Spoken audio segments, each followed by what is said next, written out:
Wera ku ABS Television. Lindirira program buli gwanga nebyalyo wano ku ABS Television buli wa Sunday sawa 3 okutuuka 4 ez'okumakya. Tosubwa. Musajja wa Kabaka. Uwampa sebo. Atega tutabye. Tata wa gwanga. Owaye bwera. Bwerage. Bwera.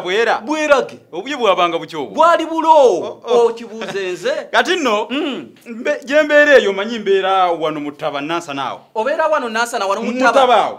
Munywanyi wange yamazeko ebyewungula muliranwa wange. Mulirwanaawo. Waliwo muliranwa wange yandeetedde n'obuuka okunzunga mu mutwe. Mulirwana owo. Omulirwana. Owomuddembo. Yagenze n'agula ekimotoka abantu baba balaba batya.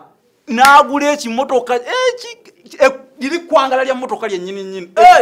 Kwangala lya motoka ye nnyini. Sokole kimotoka kivundu kikaddiye. Okwagamba kigenda kiganyegenya. Kiganyegenya kyona kigenda kyo galaba. Namusekedde nga obaana akula atya. Kigenda nno kigenda okumulya senta anakitegeera. Ng'agezaako kidaabiriza. Ate bino dde mafuta ebyo byereka biri. Bisula kalannamo. Ebimotoka ebimotoka ebikadde tebinywedde mafuta bisula kalannamo. Kikadde kigenda galaba. Naye kyo kyogezaako okunnyonnyola okitegeera. Oba abantu abalaba batya simanyi. Ekigambo ky'okozesezza kyo ky'omanyi. Nkimanyi bulungi. Kyekitya. Ekwangala. Kimotoka kikadde kibunze kiweddeyo. Kati nno nkakasizza bye mwogera abavubuka ba leero temubitegeera. Ate ekwangala yenvunza ekaddiidde mu kigere.